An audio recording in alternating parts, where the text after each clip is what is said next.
ఇదన్నిటిని fund చేస్తుంది fertiliser మాఫియానా? ఒకళ్ళ మీద నేను I don't want to blame. Farmer కి ఫర్టిలైజర్ కెమికల్ అనేది ఒక హార్ట్ లాగా అయిపోయింది.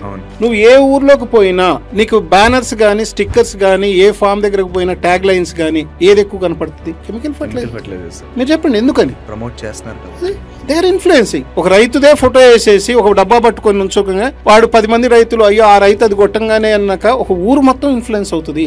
నేను ఒక రీసెంట్ గా ఒక తమిళనాడు వెళ్ళాను. I don't want to name the company. Organic అనేది ఒకటి కంటెంట్ ని తయారు చేసి అతనే ఒక ఫార్ములేషన్ ఆఫ్ ఒకటి చేశారు. వాళ్ళ మార్కెటింగ్ ఎక్కడ తెలుసా? తెలంగాణ, ఆంధ్ర. ఆయన టర్న్ ఓవర్ ఎంత తెలుసా? 500 కోట్లు అన్నాడు. I was shock. ఆయన బిజినెసింగ్ ఐడియాలజీ ఏంటి తెలుసా? ప్రతి ఊర్లో ఒక ఇన్ఫ్లుయెన్సర్ ఉంటాడు. ఇన్ఫ్లుయెన్సర్ అంటే ఊళ్ళో పెద్దలాగా వాళ్ళని ట్రాప్ చేయగలిగాడు. వాళ్ళకి ఒక ట్రాక్టర్, ఒక బైక్, ఏదో మొబైల్ ఏదో ఇవ్వగలిగాడు. అబ్బా ఈ ప్రోడక్ట్ వాడినాక నేను బెటర్ అయ్యాను. ఇతను ఫ్రీ అవుతున్నాడు. అతను వెనక ఉన్న 90 మంది 95% కొనుక్కున్నారు.